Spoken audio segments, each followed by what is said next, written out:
পারস্য উপসাগরের উত্তাল জলরাশিতে কি শুরু হলো নতুন সামরিক অধ্যায়? মার্কিন বিমানবাহী রণতরীকে লক্ষ্য করে 4টি ব্যালিস্টিক ক্ষেপণাস্ত্র নিক্ষেপের দাবি করেছে ইরানের রেভলিউশনারি গার্ডস। দাবি সত্য হলে এটি হতে পারে যুক্তরাষ্ট্র ইরান উত্তেজনার সবচেয়ে বিপজ্জনক মোড়।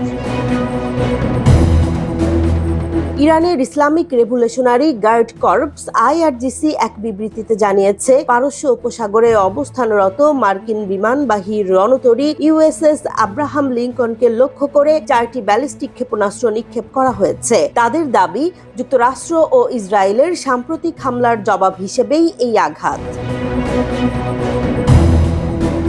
IRGCর ভাষ্য অনুযায়ী মার্কিন রণতরী সরাসরি আঘাতপ্রাপ্ত হয়েছে। একই সঙ্গে তারা সতর্ক করে বলেছে, স্থল ও সমুদ্র সন্ত্রাসী আগ্রাসনকারীদের কবরস্থানে পরিণত হবে। তবে এখন পর্যন্ত যুক্তরাষ্ট্রের প্রতিরক্ষা দপ্তর পেন্টাগনের পক্ষ থেকে এই হামলার বিষয়ে আনুষ্ঠানিক কোনো নিশ্চিত তথ্য পাওয়া যায়নি।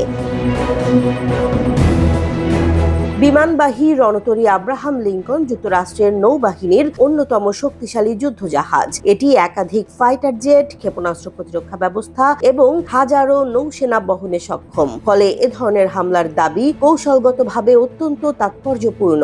সামরিক বিশ্লেষকদের মতে, যদি সত্যিই আঘাত হেনে থাকে তাহলে এটি সরাসরি মার্কিন সামরিক উপস্থিতির ওপর চ্যালেঞ্জ। বিশ্লেষকরা বলছেন, ইরান প্রায়ই কৌশলগত বার্তা দেওয়ার জন্য শক্ত অবস্থানের ভাষা ব্যবহার করে। অতীতেও উপসাগরীয় অঞ্চলে উত্তেজনার সময়ে ক্ষেপণাস্ত্র ও ড্রোন হামলার দাবি করেছে তেহরান। তবে প্রতিটি দাবির বাস্তবতা আন্তর্জাতিকভাবেই যাচাই সাপেক্ষ। এই ঘটনার সত্যতা নিশ্চিত হলে মধ্যপ্রাচ্যে চলমান উত্তেজনা আরও বিস্তৃত আকার নিতে পারে। জ্বালানি সরবরাহ, আঞ্চলিক নিরাপত্তা এবং বৈশ্বিক কূটনীতিতে এর প্রভাব পড়ার আশঙ্কা রয়েছে। আন্তর্জাতিক মহল পরিস্থিতি গভীরভাবে পর্যবেক্ষণ করছে।